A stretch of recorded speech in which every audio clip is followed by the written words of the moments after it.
Tonight, look at doubt for what it is. It is not a message. It is not guidance. It is only the sign that you have stepped out of the end. When doubt rises, do not chase it. Do not argue with it. Do not ask why it appeared. The moment you do, you are entertaining it and rehearsing your old state. Every time you give it attention, you step back into the man you no longer wish to be. Pause for a moment and notice the state you just entered. You are no longer the one who has. You are the one who questions. That is the only shift you must correct. Now here is how you correct it. First, identify it. Acknowledge the reaction without dressing it out. This is the posture of the one who lacks. The moment you see it as a posture and not as fact, it loses its authority. You recognize it for what it is, a position you entered, not the truth you must accept. Second, refuse to decorate it. Do not build stories on it. Do not explain why it is reasonable. Every attempt to make sense of it binds you to the very state you are trying to leave.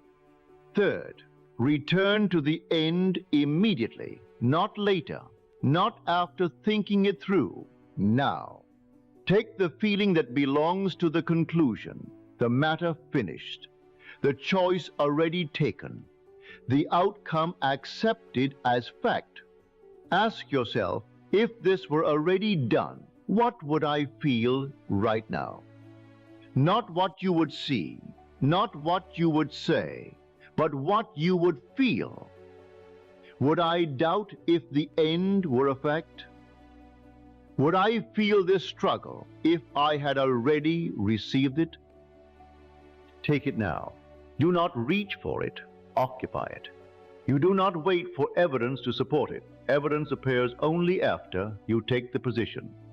If the mind rises to argue, leave it unanswered. Return again to the single sentence that holds the end. It is done, or isn't it wonderful? And let your feeling falls into that sentence. Use the same phrase each time until it becomes your new center. Let the body match the state. Breathe once with ease. Let the tension fall away. Hold yourself as one who has already arrived. Let the body agree with the decision. When doubt rises again, you return again.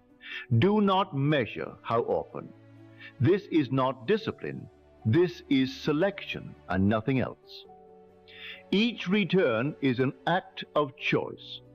You are directing the mind back to its rightful place. Choose the end until it becomes the place you naturally dwell. There comes a moment when the old doubt feels distant, no longer part of you. Your reactions change before anything outside has moved. When this happens, the state has taken hold. Doubt has no place in the fulfilled man. It belongs only to the one who postpones the end. Let this be your law. When doubt appears, do not ask, is this working? Ask instead, which state am I in? Then leave the one you found and step into the end. So tonight, lay aside the doubter behind. Turn from the one who questions. That self has no place in the end. The one in you knows no doubt and no delay. The power in you does not question. Stand firm as the one who has already become, for the Father in you knows only the finished end.